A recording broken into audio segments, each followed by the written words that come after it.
disrupt that system. What we are about to do is disruption. We need to disrupt first and then define what we want to have as a nation. I would say that both the PDP and the APC, for what they have ushered the people of Nigeria since 19 years return of the Fourth Republic of our democracy, it has been an abysmal failure. So we can't afford to give them another bite of the apple. Second bite of the apple will be a danger. But why signing the not too young to run bill today? President Muhammadu Buhari actually appealed to the youth not to run against him. They should wait till after 2019 when he must have completed his second term. Are you subscribing to his plea? Nobody has his opinion. I don't have a problem. I can have a heated argument with you or whoever I'm having argument with. But one thing I don't do, I don't disrespect people's opinion. The president has his opinion to express as a citizen of Nigeria. But what we speak for him is his performance. Are we really happy with the performance so far? So are we really going to continue with the old order? Or we have decided to really stand on our part of the paradigm shift, which is where I stand for. I don't want to know, but it is a collective effort that all of us must bring all working hands on deck. Working hands, not just hands that will come and be a barrier on the deck that they will not, make any significant impact. So for us, we are fine-tuning the process, and I can assure you that we have functional machineries that are really on top of the matter, and brains are working every day, towards a better Nigeria. We just need to secure this country. That's just the truth of the matter. It's not about whether Buhari is running again or whatever. The truth is about what dividend had democracy shown to us since the return of the democracy. I was about 18, 17 years when we returned to democracy in 1999. I was expecting to see a country that is more beautiful than Dubai. But today, we have nothing to write home of. We continue to have people who continue to practice what is called a kleptocracy, government of amassing of wealth, taking them outside, and then we are here suffering. And then the people will continue to give them applause. It's very, very, very, I think it's an affront to my intelligence. That at my time, my age, I will sit to watch people who do not have the capacity, they don't have the capacity to drive, they don't have the capacity to lead me, and I will call them my leader. It doesn't make any sense. Now, do you think the youth of this country have what it takes vis-a-vis their antecedents, looking at especially what the president tried to clarify today when he went to London sometime in April, saying some Nigerian youths are actually lazy and all. Do you think Nigerian youths have what it takes, to pick up leadership position and do things differently? Do we have that capacity? Do we have that tenacity? Do we have that intellectual resource to get all of this done? Look, let me tell you, my brother, when you want to build a house, you need the bricklayer, you need the plumber. First, you need an architect that will give you the design. Then you now need an engineer, a building engineer who will come. What I'm trying to say is there is a lot of components that will come to, build a house. For the youth to take over, you just made mention of competence, which I agree with you is what we must prioritize. Okay? But again, you need elders, the wisdom of the elders that can guide you with some, not just elders. I'm talking about men of substance. We have so many of them in this country who have continued to propagate, to champion the cause that the youth must take over. So such people, when you go to meet them, what they will usher to you, they will give you wisdom, advice that will guide you. So in this case, you need progressive minds. And that's why if you look at the wordings of the YPP, you said young progressive party. Okay? It's going to be a mixture of young people who have the energy to drive, and then progressive minded people, the elders, who can come, who are very patriotic about this country, who are passionate about this country, not just people who will come and give you advice, you know, to the detriment of the growth of the country. No, such people are not the kind of minds that we are looking for. So what I'm trying to say in a nutshell is, you need all hands on deck. You need some of the elders that are progressive-minded, to come and be part of what you are doing. And the doors are always open for such people. We will consult with some of those kind of people, you know, and to come and indeed add value to what we are aspiring to get, where we are aspiring to get. Now, there are insinuations, you know, making the rounds that Nigerian youths during elections are the ones that are being used, you know, to perpetrate violence and ballot box snatching and all of that. Now, with all of this antecedent, with all of this practice during elections, there are also some that says that for the Nigerian youth to take over politically, they need to be mentored. Do you subscribe to this school of thoughts? What kind of mentorship? Politically mentored. They need to be politically mentored. So, are you saying that this mentorship, those whom you even call them mentor, were they born to be mentored? Is there any process? I agree with mentorship. But in a situation where you don't even have anybody who has mentored you, because there's no platform like that. All the leaders have been taking it what they call a solo run. One way, they don't want to even give you that, you know, platform of mentorship. So what kind of, am I going to wait? So at my age, I'm 35 today, I have never come across anyone who wished to mentor me in my political career. So am I going to wait until that time? Look, you give yourself a task of mentorship. Why do we go to school for studies? Why do people read political science? Do you think that's enough for you to be a good leader? How? In a political atmosphere like we're having in this country. Look, do you think studying political science can make the difference? No, but you can practice it. You can practice by engaging yourself in other things you do. Are you saying in this country there are no young people who have track records, who have gone through trenches of activities? We have seen young people who were presidents of NANS, they were SUG presidents. After then, they got involved in some other political activities.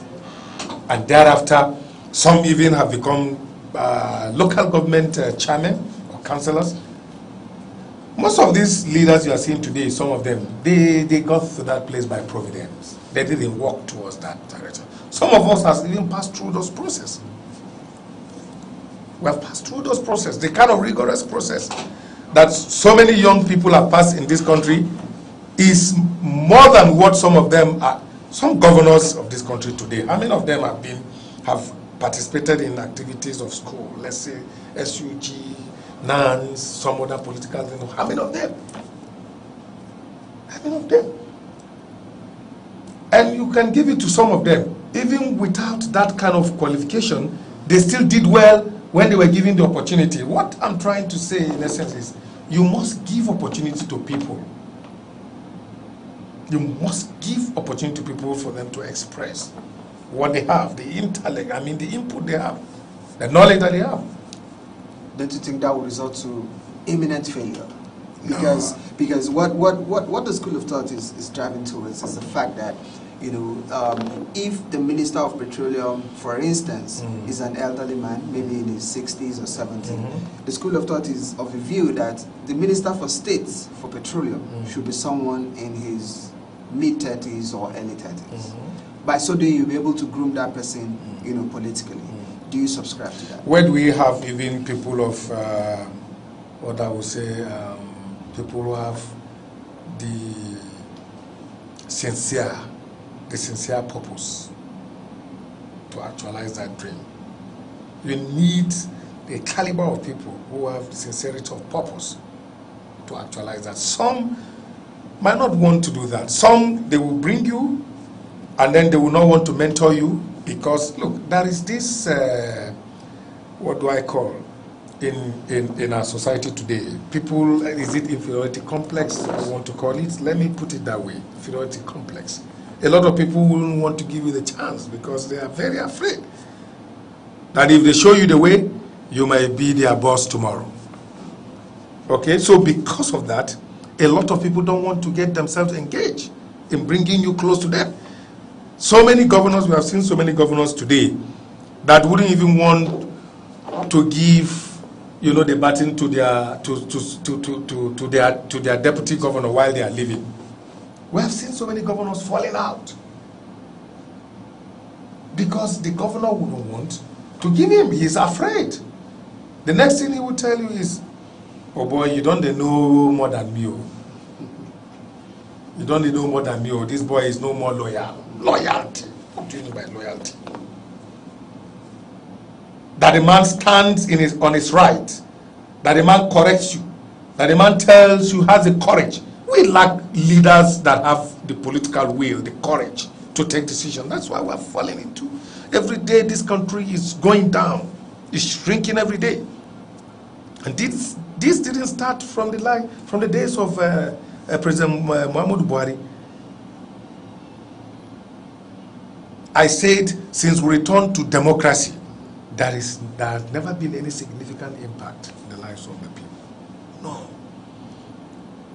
What? I want you to even tell me, look, this Abuja that we are today, the 80% of the infrastructures that are built in this town today was built by the military era, by IPP. What have they done? Federal, what was it called? The Federal Secretariat.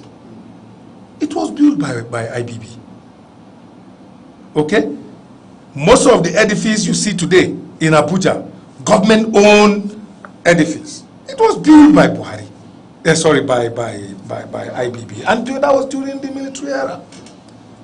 And look at 19 years down the line. Even infrastructures, befitting infrastructures, basic amenities we cannot see. We can't find. What do you think the youth will do differently? The youth are bringing their intellectual capacity to bear, because why we have continued to fail is because we have not really harnessed the real resources that we have in this country, and it is the human resources. We have not harnessed it, and that's why we have continued to fail. I don't believe in the order of where people talk about stomach infrastructure. Where stomach infrastructure can lead you to is just about 4 or 5 minutes away from the toilet. If you eat, you go, in the next 5 minutes you discharge and you become hungry again. It will not lead you anywhere. I believe in what they call intellectual infrastructure, where you can power people with knowledge and they become productive. So we have not seen that in our time. We have not seen. Public schools are going down. They've been in a very deplorable state. People are going to just Benin Republic here for studies, and you are telling me we are growing in democracy. Well, are you telling me? Yeah, we don't have this because we lack the capacity. We don't have leaders that can take us to the promised land. Yeah, Bishop, do you think the youth can actually do differently? Because what you're saying is what we've been hearing over and again. And you're here telling Nigerians and people watching us beyond the shores of this country, in over 80 countries of the world, you're telling them that, you know, the youth will still come back to, you know, to put up infrastructures, to ensure that schools are built and all of that. These are the rhetorics. These are the things that we've been hearing. What do you think the youth will come out to do differently? Now they have the platform. Now they have the backing of the law. Now they have everything that they want, especially age-wise. Now the floor is open. What do you think they will do differently? Because what you're saying is what we've been hearing time and again. It is not about hearing or saying. What you have been hearing, yes, you have been hearing this. But I'd like to throw this question to you. Since you have been hearing this, was there any opportunity given to the youth? Not just mention 10 or 15 youths that have been given opportunity to be governors, or even the president, under the age of 40, 45. We have Yaya Bello. Why? I continue to hear people mentioning Yaya Bello. Yaya Bello is just one out of millions of Nigerian youths. Has he done well? So, has he done well? Look, if Yaya Bello have not done well, that is not enough reason to say youth have failed. because you have not given us the required number to make up this challenge.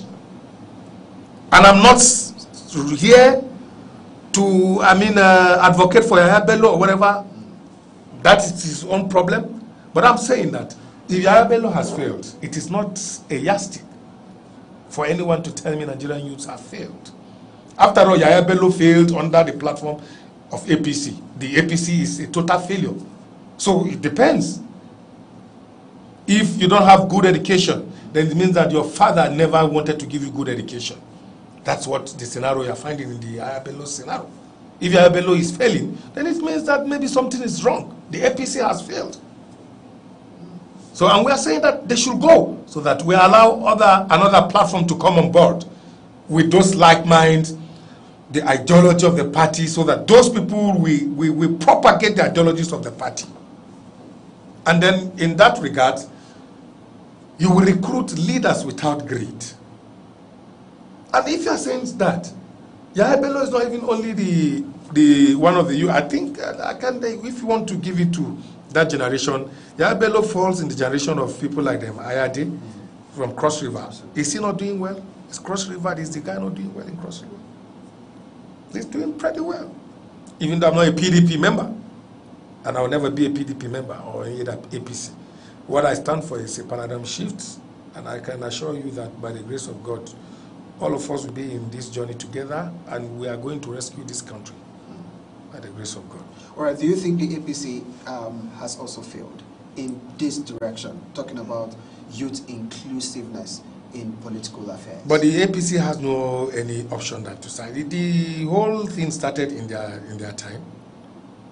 The bill was in their time. It was in the state assembly. Yes, I'm not even talking about the bill. I'm talking about formation of governments and all of that. Do you think the APC has failed, in bringing up the youth into government? Like introducing them into political offices and all. Do you think the APC has failed? But this question even is very clear. Anyway, I will answer you because I'm in your program here, and I would like to have asked you back that how many ministers have you found in this administration that are under even the age of 40? Don't even talk about 35, 40 something. How many of them? How many?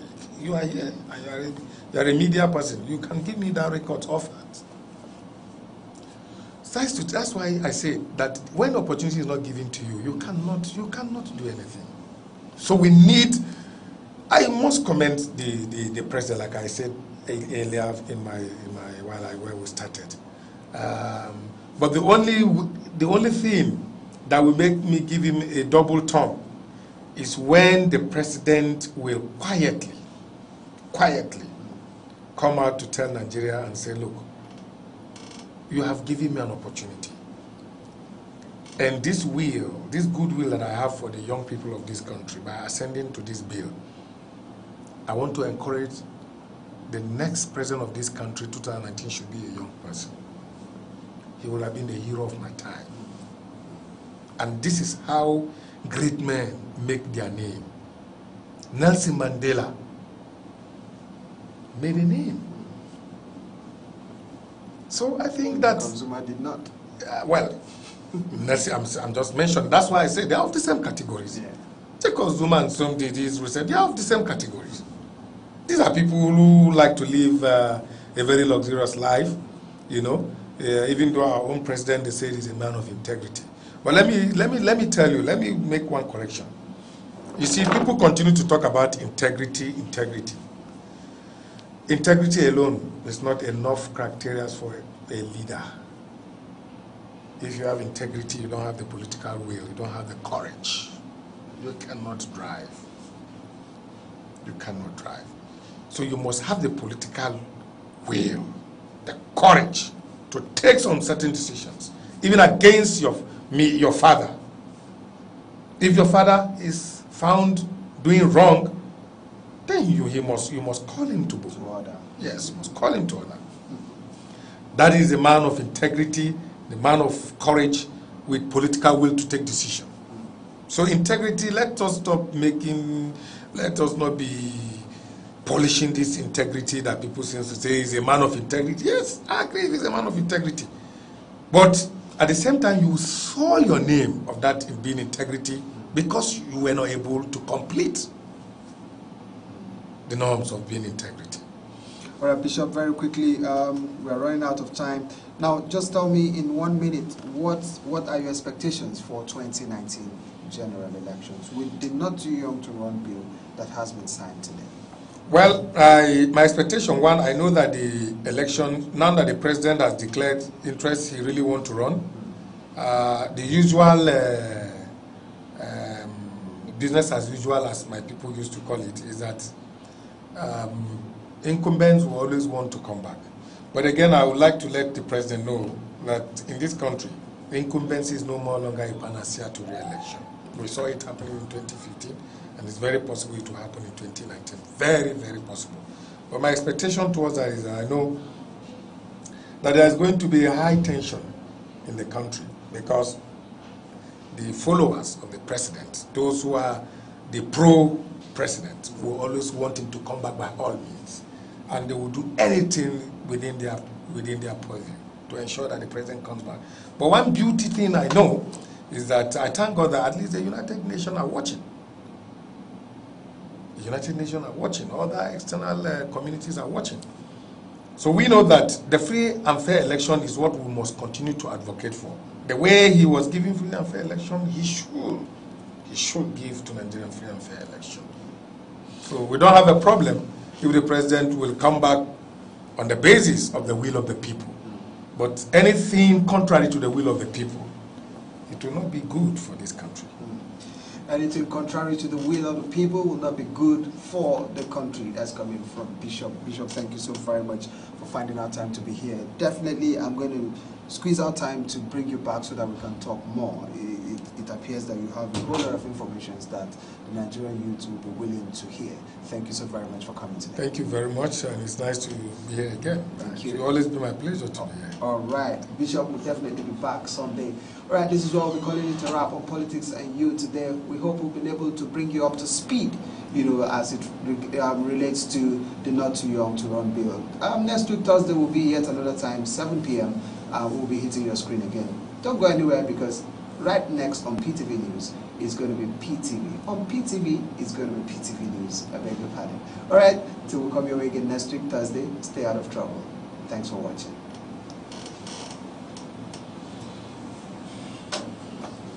You're done, right? Yes.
Women working in Nigeria's informal sector are everyday victims of multiple taxation, illegal levies, extortion, and human rights abuses carried out by market authorities, sometimes with support from state agents.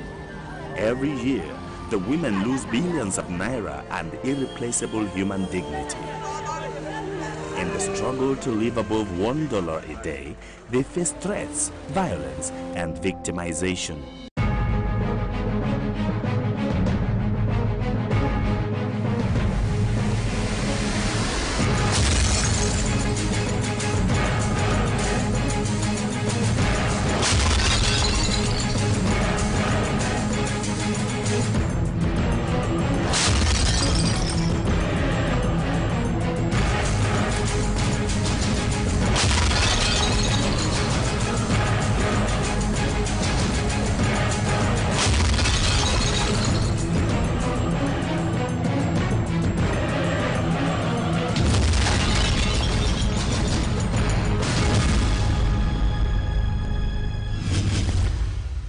Beginning the day 5 o'clock in the morning may be too early for most office workers, but that wee hour is already too late for most of the millions of women working in Nigeria's informal sector. It is a race against time, a determination to squeeze more hours out of the day. It means more profits for some. For others, it is simply a struggle to live above $1 a day if the taxman permits. Onitsha is the commercial nerve center of Anambra State and home to major markets such as Main Market, Ochanja, Osokwodu, Fege, Bright Street and Headbridge Market. Because merchants come from Cameroon, Niger Republic and the ECOWAS sub-region to buy goods, Onitsha is referred to as the commercial capital of West Africa. The Ose Fish Market in Onitsha is popular for its spectacle and for the thousands of people that come in daily from far and near. Nigeria spends about 125.38 billion naira annually on fish imports. In this market, virtually all the fish sellers are women. However, the fishes belong to men to whom the women must give account. You know, when the men travel, when they bring it down, then drop it to the women will sell it here. That is the condition of the fish. The woman is not traveling, but those men will travel and bring it down here and give it to the women. The women will sell and take their little commission. Ironically, it is not the big fish merchants or importers that pay heavy tax. Rather, the women retailers with small profits that face the big problem of multiple taxation and illegal levies, a problem that has caused millions of women working in Nigeria's informal sector sleepless nights. Some give receipts, some don't give receipts. And they must pay. If you don't get it, they beat you off.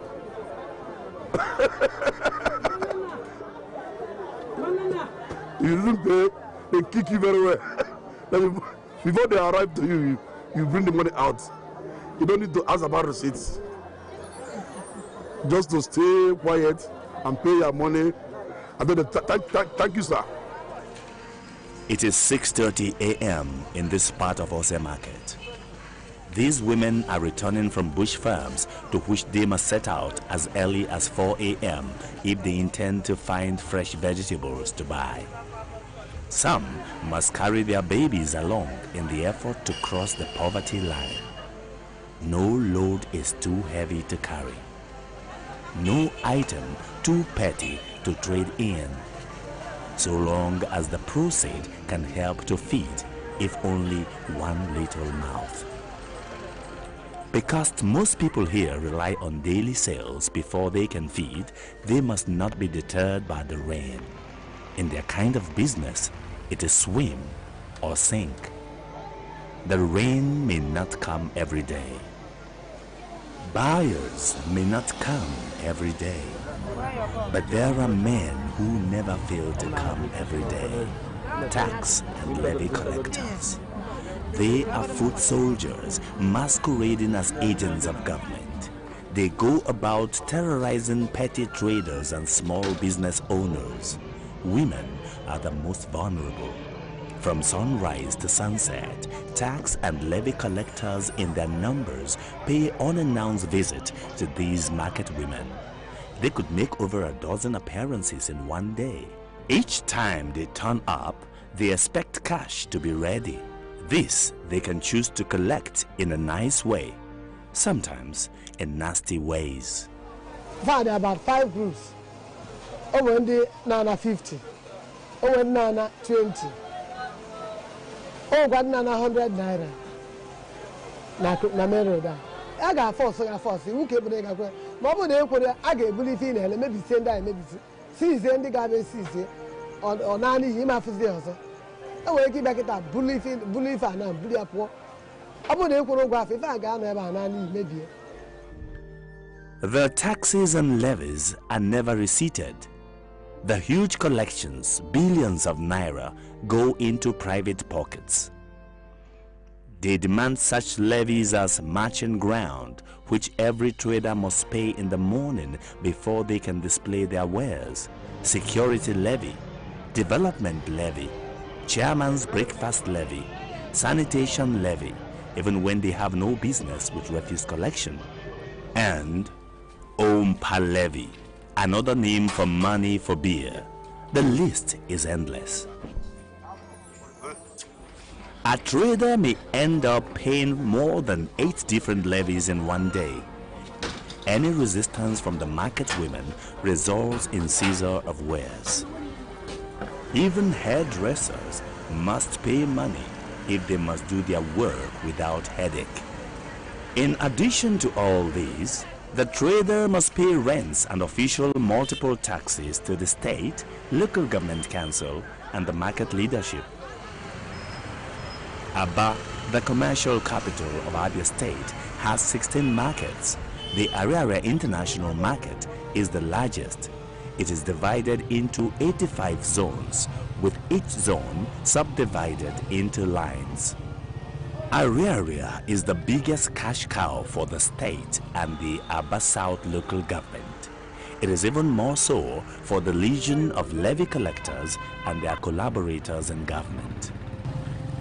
Billions of naira are collected every year in taxes and levies. However, the taxpayers have nothing to show for the huge taxes they pay. Like the entire Aba city, Ariaria is in a state of decay.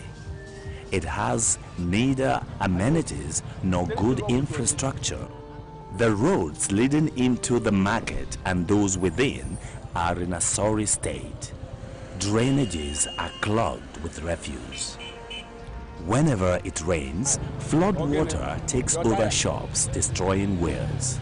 Traders and buyers alike must wade through dirty waters and fields. Everyone must watch out for snakes, just as everyone must be armed with rain boots. To earn a living, these taxpayers must dare cholera epidemic as they sit overwhelmed by stench from 7:30 a.m. to 5:30 p.m. every day.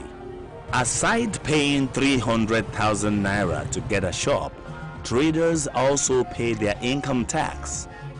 In addition, they must pay 3,600 naira a year for what is called market tax, sanitation levy of 1,200 naira a year, environmental levy of 1,600 naira a year, refuse levy of 1,000 naira every 6 months, infrastructure levy of 2,000 naira, development levy 3,600, and 2 different security levies of 1,500 naira and 800 naira respectively. For any default, the levy is doubled and the trader's shop sealed by a market tax force. About 1 million people, including traders, transporters, laborers, dressmakers, suit designers, and shoemakers, do business in Ariaria. In the past, business people from neighboring Akwa Ibom, Imo, and River states, and from Cameroon, Niger, and Gabon thronged the market. Today, they avoid Ariaria like a plague. This bank is long closed down, its building abandoned. Same for this school that used to have over 120 pupils. Those still doing business in Ariaria or merely passing by do so while cursing under their breath. Unwilling to be identified, this former trader fled Ariaria after harassments from levy collectors almost cost him his life. He talks about the mafia-like structure of the Ariaria Market Union, whose executives are unofficially appointed by the state government. Being the chairman of IMATA, I mean Ariaria International Market Traders Association, and the chairman, everybody will want to smell that seat even if it's for a week, because the amount of money that you will make out, they are building very good houses, living very good lives and spending so much. Anybody can just come into that line, into that seat and will want to remain there. If by any means you become disobedient in one way or the other to the administration that appointed you there, you are removed. The tax regime in Ariaria is replicated in the 15 other markets. Traders and residents pay about 22 taxes and levies, yet Aba, also called Enyimba City, is fast turning into a big junkyard. Hygiene is not a big deal in this city. Residents live next door to epidemics. Human dignity means nothing anymore here.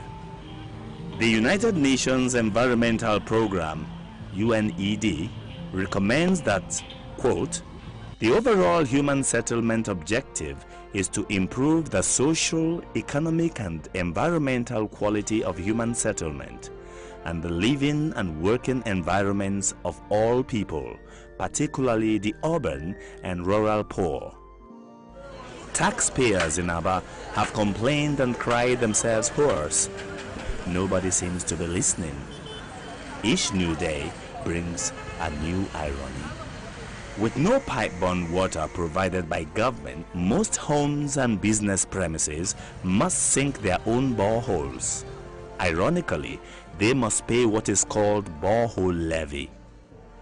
The Mossack Fonseca tax haven scandal, better known as leaked Panama Papers, exposed worldwide how the rich hide under their assets in offshore territories to avoid paying tax in their home countries. Nigerian investigative journalist Emmanuel Mayer obtained access to over 11 million of the leaked documents.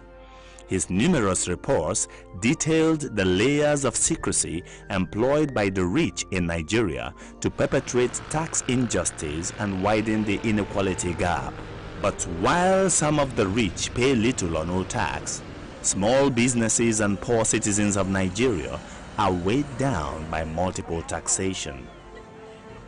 35-year-old widow Onyinyechi Obi fled the Boko Haram insurgency in the north of Nigeria. Now trying to pick up the pieces of her life in Onitsha, she faces a new type of fear and tyranny. She too must share a meager earning with a horde of tax and levy collectors. I'm 5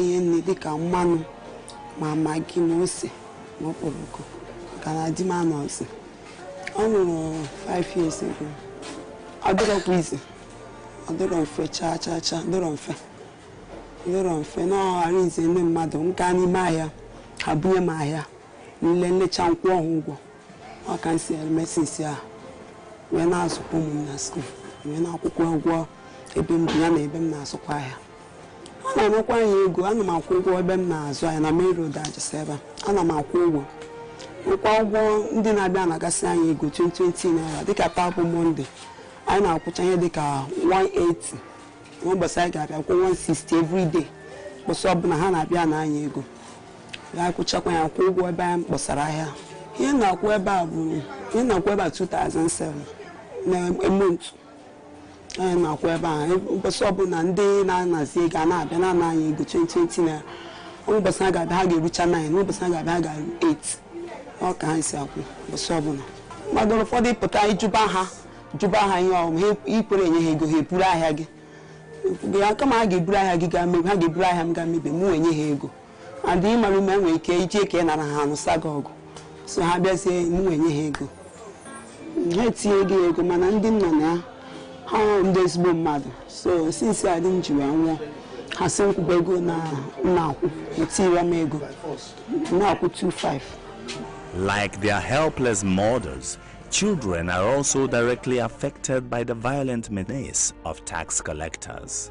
This newspaper report on Onitsha details how levy collectors chased a school bus into a ditch, putting the life of school children at risk.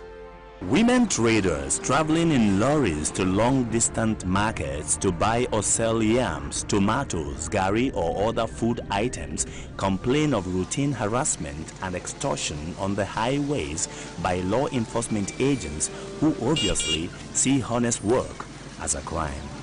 At will, vehicles with goods are impounded and payments demanded.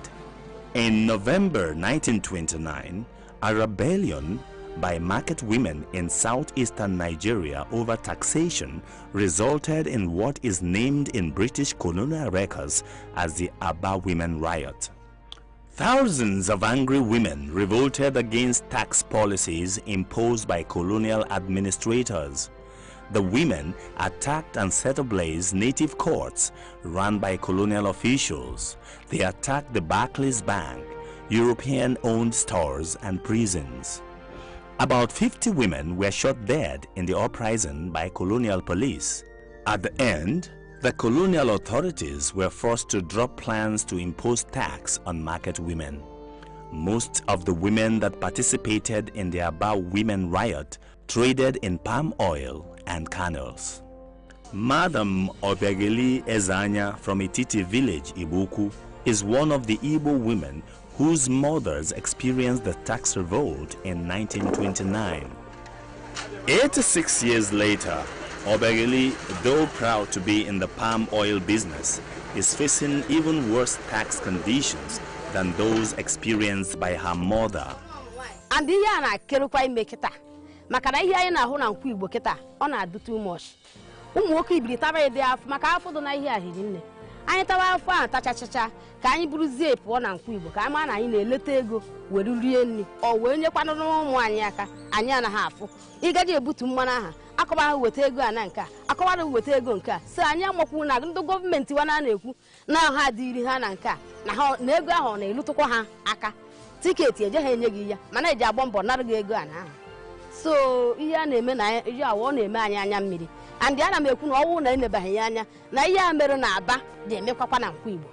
Obiageli's words were not mere prophecy. On 13 September 2014, various newspapers published reports of a women's protest in Aba. Over 300 women, mostly fruits and vegetable sellers from various markets in Aba, marched through major roads in protest against multiple taxation and intimidation by agents of the Aba South Local Government Council.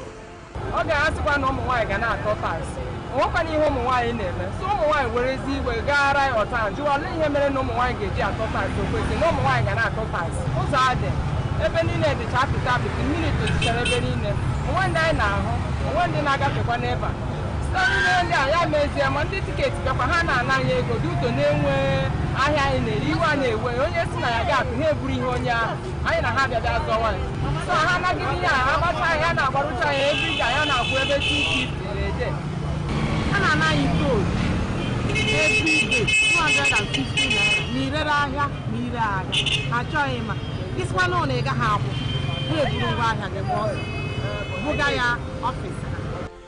A year before the Aba protest, on June 12, 2013, a similar women's protest was witnessed in Awka, capital of Anambra State.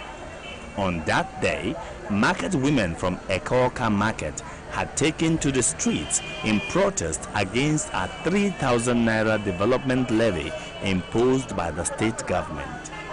Riot policemen shut down the market, stopping both male and female traders from earning a living on that day. We have instructed the Commissioner of Police, the people that will make these collections. You know, as a matter of fact, before we came in, like I told you, there were too many revenue collectors that we have pruned down to 15 now, and it's only under the signature of the Secretary to the State Government that those letters can go out, and it's only after I've approved same, you know. So any other fellow, and they've been arresting them in deluge, any other fellow that is seen making collections that are illegal will be dealt with, and they're really dealing with them. We're prosecuting about 27 of them already, you know, and we'll continue to pick them up and deal with them, you know. People try to take advantage of some people, you know, but we have also instructed the market organizations to assist here. We've told them not to pay taxes to agents that are not government agents, full stop. Human rights lawyer Emeka Omar Balasi, is a public affairs commentator, especially on state, citizens, and social contract. The Taxes and Levies Act, have very clear provision for that. That if somebody is earning less than so amount as an income earner, the person is not entitled to personal income tax. And like I said, personal income tax also includes some of those things like development levy and things like that. Women should be exempted. Not women who have oil companies, so it's not what I'm saying.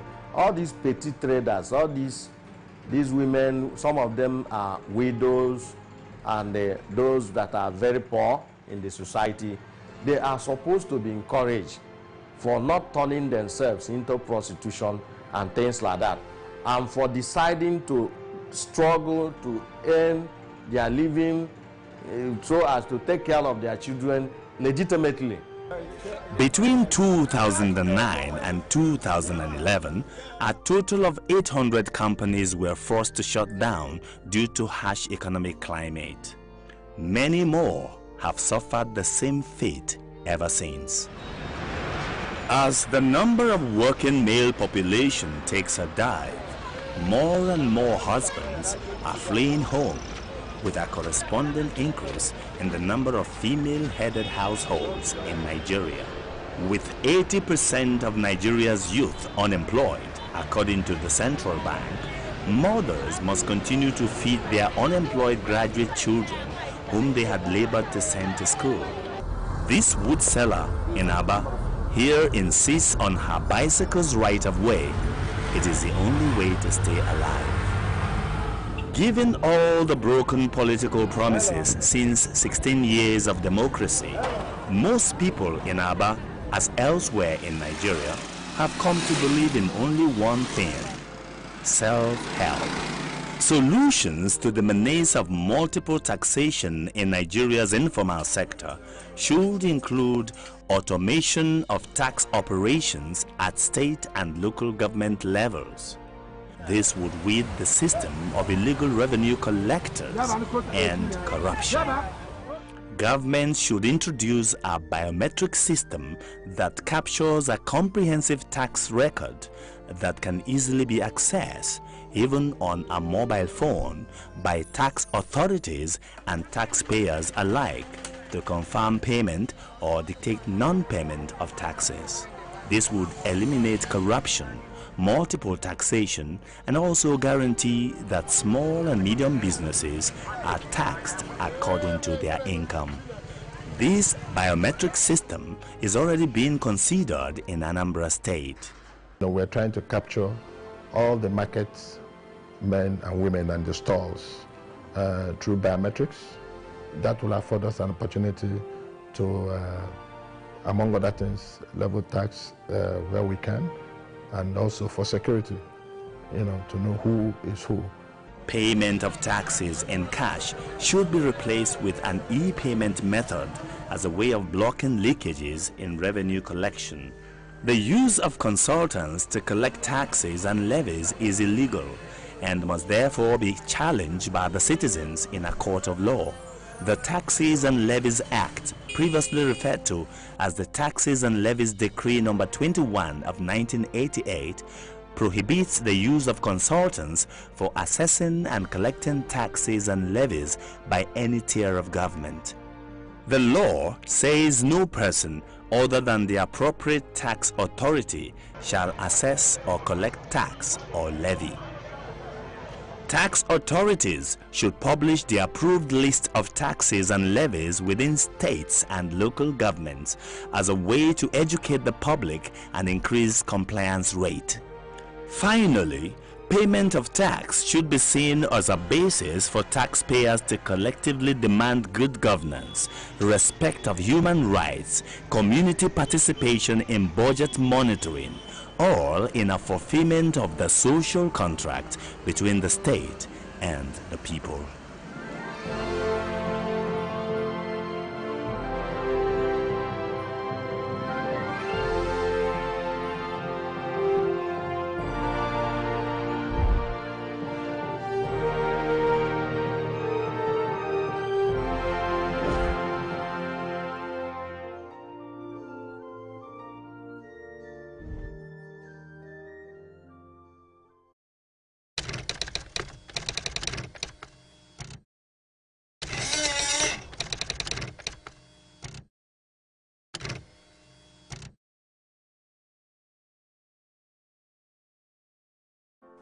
How to keep your eyes healthy. Eyes are man's window to the world. They are very important. Never take yours for granted. A healthy eye starts with the food on your plate and not what you put in them. Nutritionists have advocated a wide range of meals for a healthy eyes, especially as we grow old in life. Nutrients like omega-3 fatty acids, lutein, zinc, and vitamin C and E might help you ward off age-related vision problems such as macular degeneration and cataracts. These families of nutrients can be found in lots of our daily food, including 1. Green leaf vegetables like spinach, pumpkin, even our local eforiro. 2. Salmon, catfish, and other oily fish. 3. Eggs, nuts, beans, and other non-meat protein sources. 4. Oranges and other citrus fruits and juices. 5. Oyster and pork.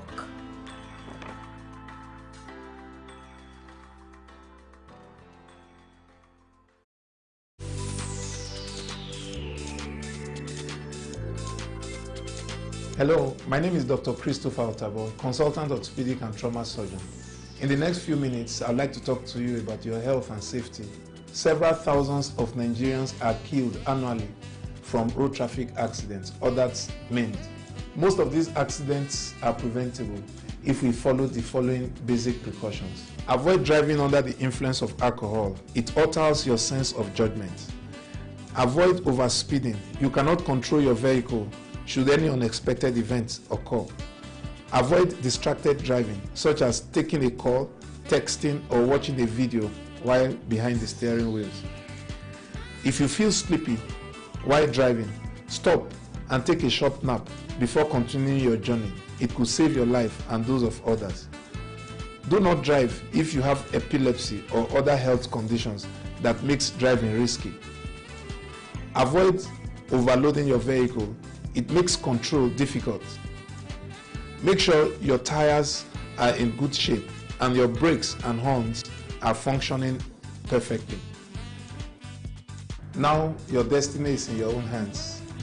If you follow the precautions I just outlined, you will get home safely to be with your family. Otherwise, you could end up with me here or with them there.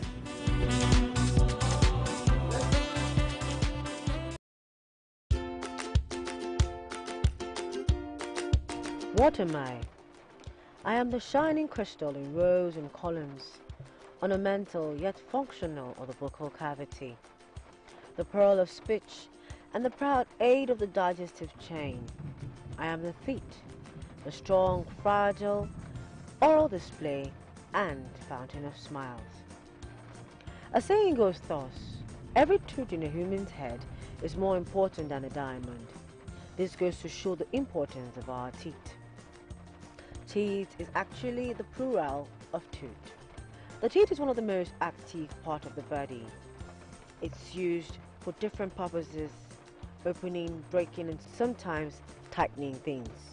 But its most important uses are for chewing and speech. Letters like C, G, J, S, T, and Z will not be pronounced easily without the teeth. The teeth, like every other organ in the body, is a part of the body, even though some people tend to see it like an abstract part of the body.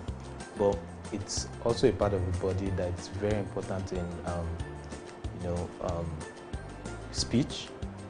Funny enough, I know you don't know that, but there are actually some words that you can't pronounce without your teeth. So also important in mastication, for biting, for chewing, you understand?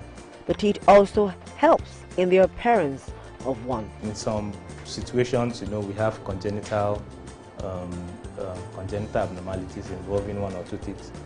Like it's usually, we usually see it in canines. Sometimes the canine is missing. Yeah, we see that a lot. And when it's missing, you just discover that the person is having a kind of look. That canine, most times, they are very long. The canine you're seeing, they are very long. and they have their roots close to the root of the eye here.